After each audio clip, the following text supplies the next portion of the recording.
Hey guys, it's Daisy and welcome to another video. Yes, I know my avatar is not showing today, but I am recording a highly requested video today. So what I'm going to be showing you guys today is my settings, my keybinds, all that good stuff, because I have been requested to do this video for a while and I haven't done it because I keep forgetting to do it, but that's what I'm going to be showing you guys today. So before I start this video, I just wanted to remind you guys to use my code in the item shop as usual. You know, it really does help me out a lot. Before I show you my settings, just keep in mind that just because you want to know what my settings are in case you're trying to copy them, it doesn't mean that you're going to become a better player. Everyone plays differently. You should be playing on what you're comfortable playing on, not just copy someone else's settings and, you know, think that you're going to be really good because you have the exact same settings as that person. So just keep that in mind. All right, so now we're going to switch over to the PlayStation. All right, so we're just going to go through everything. I'm going to be talking a lot in this video, but it's because I'm going to try to explain to you guys why I have my settings where they are. So the first thing is my X and Y controller sensitivities. I have it on 8.8. I have played around with this a few times. I've had this at 6.6, 7.7, 9.9. I tried max as well and that did not work out, but I found 8.8 to be perfect for me. Of course, as I said already, just because I play on these settings doesn't mean that if you try to play on these settings that you're going to be comfortable. So just play around with them. Thank God we have creative mode because you can practice whatever settings you want to try. Next up, I have the controller targeting sensitivity. Mine is on 0.48. I had this on 0.55, but then I found it to be a little too high, so I did go into creative mode and I found some maps that are meant for like aiming courses and like sniping courses and stuff like that to test my settings out. So I found 0.48 to be really good, and I really recommend you doing that too. For the sniper, I changed mine. It used to be on 0.6, but I found that to be way too slow, and once I changed it to 0.8, I found that I can hit my sniper shots way better now. As for building sensitivity, it's on 1.5. I used to play on a 1.7 building sensitivity, and that was a huge mistake. I have no idea why I played on such a high building sensitivity, but props to you if you can play on like max. I know people who can play on max building settings and they're just really good with it. Next up, we're just going to skip over to the control options because this up here doesn't really matter. The only thing I have on is my anonymous mode, and that's a personal preference. All that really does is just hide your username in games. When you get killed or when you kill an enemy, you know, they can't see your PSN name, so I have that on. But for here, control options, I have sprint by default on, and you guys will see in a second why, but I do have this on. It's really helpful because of my keybind settings. Tap to search I have on. What this does is, let's say you're opening a chest or, you know, you're eating a mushroom that you find. What this does is, instead of holding the button you use to, I guess, search a chest or whatever button you have for that, instead of holding it, you just tap it and it'll do the same thing. So it's easier, makes your life easier. Reset building choice is on. Aim assist is on. You need aim assist on console. If this is off, turn it on please. I don't know why you would have it off. This should be off. Edit mode aim assist. If you have this on, it's gonna mess up your editing. You need this off because when you have it on, it's forcefully trying to help you edit, but it really doesn't help at all. So just turn this off. Turbo building on. Turbo delete and creative mode on. I don't know what this is. I didn't touch any of these. Auto material change on. Controller auto run off. Crossplay on. Auto open doors. This should be off because this would mess you up on so many levels if you have this on. This one I have on. This is a personal choice. Again, all this does is, as soon as you pick up like bandages or shields or minis, whatever, it'll just automatically put them on the right side of your inventory, which saves up time, at least for me. So I have this on. Builder Pro, build immediately should be on. This helps you build faster.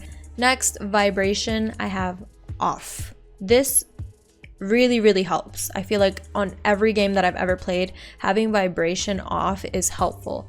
When I used to play a lot of Call of Duty, which has nothing to do with Fortnite, but you know, when I played COD, I turned off my vibration on every single game that I played, and it really helps my aim. It helps me get less nervous as well when I'm in gunfights and stuff. So the same thing in Fortnite, I feel like it helps better with my accuracy. Maybe it's all in my head, but I think it really does help if you don't have the vibration on. Cannot speak. So next is my controller binds. So this is what people really are interested in seeing. Again, if you're planning on changing anything, always go to creative, practice until you get used to your keybinds.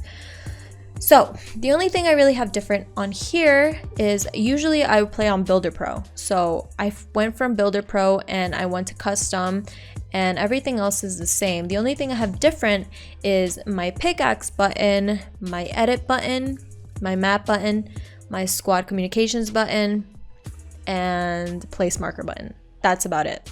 First, I'm gonna start with my edit button because I'm gonna explain to you guys why I have sprint by default on. So what sprint by default on does is that anytime you move your analog stick up, your character will automatically run. You don't have to hold down L3 to sprint like you normally would have to do. So the reason I did that is because I changed my L3. So when I press down, instead of running, I'm gonna be editing with this button. And it helps. It really helps to have L3 on your edit because you never have to take your thumb off the analog stick when you're editing. If you're on this situation where you have to edit a wall, edit stairs, normally people will have edit on circle, so that means you would have to take off the thumb off your analog stick just to press it. So with this, you always keep it there at all times. It's much faster with editing. I'm really slow at editing even still, but it's much helpful because I was already slow with circle. So this is a little faster than before.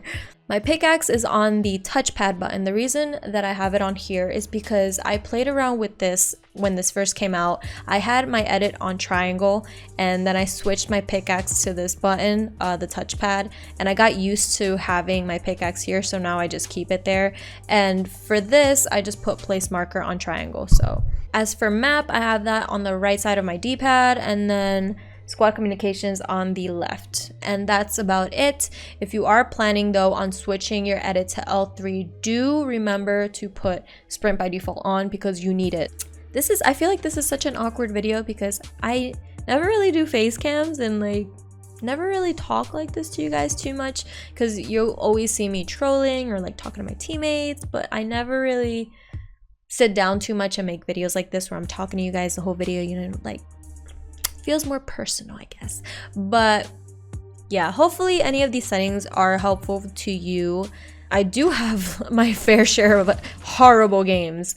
Obviously I post my best clips on YouTube, but that does not mean that every game I play I'm like 100% at the game, because I'll tell you what, I mess up on my builds so much, guys. Like, I'm not there yet. I'm really not that fast at building either. My edits are also very sloppy. My building's not that good either. It's just all about practice. Just go in creative mode and really practice every day. Practice your edits.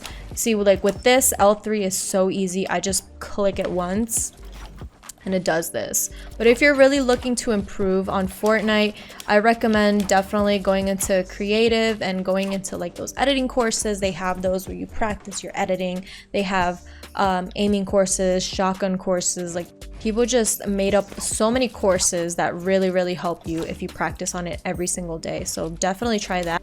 And also, if you're struggling in something like, let's say in build fighting, or struggling getting the high ground on an enemy, or, you know, whatever you're struggling in, I really do recommend watching YouTube tutorials, because they have tons of video on YouTube that people have made, like, oh, how to get the high ground, or how to trap people in 1x1s, or like trap killing, or whatever you want to learn.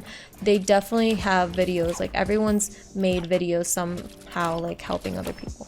I also think it's really helpful to definitely go into creative with a friend or a buddy, whoever you have on your friends list, and 1v1 them. I feel like with 1v1s in creative, you definitely get to help your friend out and seeing what mistakes they make when they're building or shooting or whatever it might be, and vice versa. They can also let you know, like, oh hey, like, I noticed that you do this a lot, or like you mess up your build here. So definitely 1v1s I feel like are really helpful in letting you know what you have trouble in. Or also, you could even try Fiverr and try to purchase a Fortnite coach, because I heard a lot of people that have, and a lot of them are super helpful. So you might learn a thing or two from the Fortnite coaches. It just all depends. But one thing's for sure, you have to keep playing a lot, learn from your mistakes, practice in creative, and you will improve over time. But yeah, I don't know what else to say, guys. A lot of people constantly ask me like, hey, can you help me get better at Fortnite? And I really don't know how to really help other than just giving you guys suggestions, because I'm not even the best player. I'm not really the right person to ask either, because anyways, guys, I hope this video helped you in some type of way. Hopefully it did. Please let me know in the comments if this helped you or not, if you're going to try out the new keybinds, if you're going to change your sensitivity, whatever it is, comment down below. And I might do an ASMR video soon, because I know a lot of you guys have been asking for that for a while now, and I've been slacking on the upload. But yeah, please leave a like, subscribe, comment below again what you guys have in mind, suggestions for videos. Maybe I could do a Q&A, I can do a stumped. Just whatever you guys have in mind, let me know in the comments. Anyways, guys, hopefully you guys have a wonderful day, and I'll see you guys in the next video. So bye, guys.